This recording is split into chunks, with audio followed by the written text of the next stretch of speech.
Doctor Faizul হক, আপনি এই বিষয়ে কি বলছেন মনে করেন? দেখেন, আমার আপা তো আসলে অনেক শ্রদ্ধাস্পদ ব্যক্তি, বয়সে অনেক সিনিয়র মানুষ এবং রাজনীতিতে পরখাও একজন নেত্রী, কোনো সন্দেহ নেই। কিন্তু কিছু কথার তো আসলে জবাব দিতে হবে।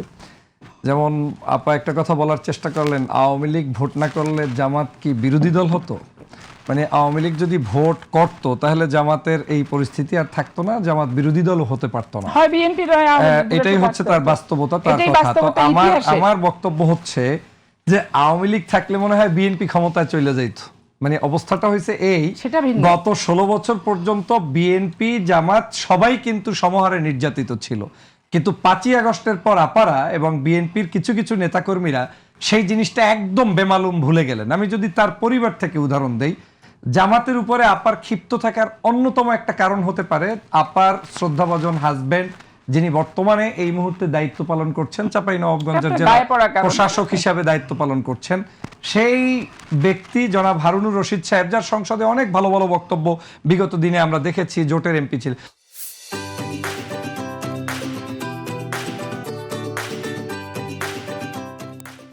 উনি কিন্তু যতবার এমপি হয়েছে, জামাত যতবার জোটে ছিল ততবার কিন্তু জামাতের ভোট পেয়েও এমপি হয়েছে।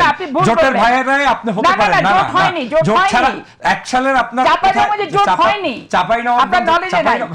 একটু বলতে দেন আমাকে।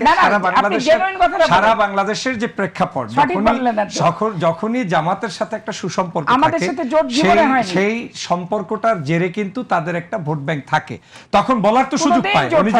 উনি যেটা বলার, আজকে 2001-এ সারা বাংলাদেশের জোট ছিল না, ওনাদের ছিল, ওনাদের ছিল না, কিন্তু সিট এবং চাপাইনবাবগঞ্জ সদস্য জীবনে আপনি একটা জিনিস জানেন যে মানুষের যখন মূল এটা হয়, জোটটা হয়, মূল যখন জোটটা হয় তখন মানুষ মূলের সাথে থাকার চেষ্টা করে। সেই মূলের সাথে যেখানে থাকে, মূলের সাথে যখন মানুষ থাকে তখন কিন্তু সেটার একটা সিম্পথি তার প্রতি থাকে। আমি যেটা জানতে চাই আজকের মূলত কারণটা হচ্ছে যে হাজবেন্ড এখন সেখান থেকে এমপি হতে এবার পারেন না, নুরুল ইসলাম বুলবুল সাহেবের কারণে হোক, এই কারণেই তিনি বুলবুল সাহেবের উপরে হয়তো ক্ষিপ্ত, কিংবা জামাতের উপরে। আর শোনেন, আমি তো আপার বক্তব্য জোট এই যে নির্বাচনের পূর্বেও আপার বেশ কিছু বক্তব্য শুনেছি। তিনি বলেছেন ইমাম সাহেবরা, মুয়াজ্জিন সাহেবরা ভোট চাইতে পারবে না। আজকে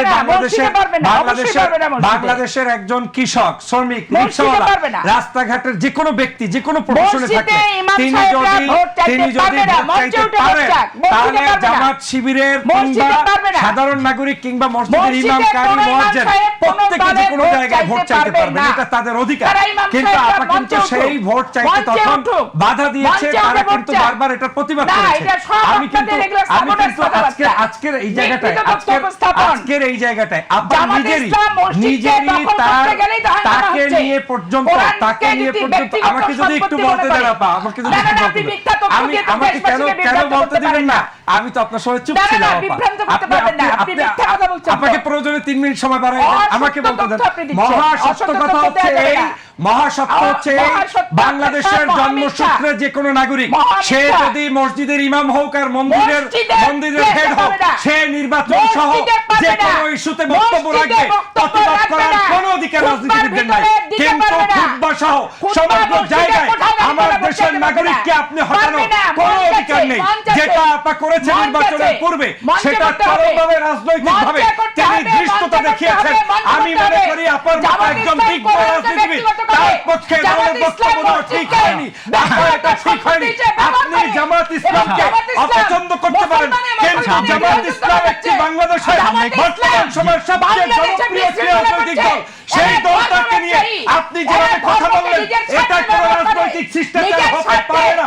গত 16 বছর পর্যন্ত বাংলাদেশের সবচেয়ে নির্যাতিত দল ছিল জামাত ইসলাম।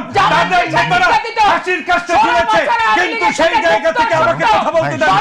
সেই জায়গায় আজকে জামাত ছাড়া বিএনপির অস্তিত্ব থাকতো না, জামাত ছাড়া বিএনপির অস্তিত্ব থাকতো না। জামাত ছাড়া গুপ্ত বলে লাভ কি আপা? গুপ্ত বলে কোনো লাভ নেই, গুপ্ত বলে কোনো লাভ নেই। এই জামাতের কারণে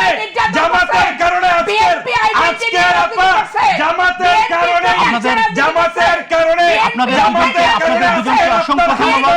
বর্তমান আপনাদের দুজনকে অসংখ্য ধন্যবাদ। দর্শক, আমাকে বলতে দেন প্লিজ, আমাকে আপনাদের- এক মিনিট বলতে দেন, আমাকে বলতে দেন প্লিজ, আমাকে বলতে দেন, প্লিজ। আমাকে একটু বলতে দেন, এক মিনিট, আমাকে বলতে দেন, আমাকে একটু বলতে দেন প্লিজ, আপা একটু বলতে দেন, বলতে দেন, আপনাদের দুজনকে বলতে দেন, আপনাদের দুজনকে অসংখ্য ধন্যবাদ। আমাকে বলতে দেন প্লিজ, আপনি আমাকে বলতে দেন, আপনারা একটু থামেন। আজকে আপনাকে একটু থামান প্লিজ, আপনাকে একটু থামান।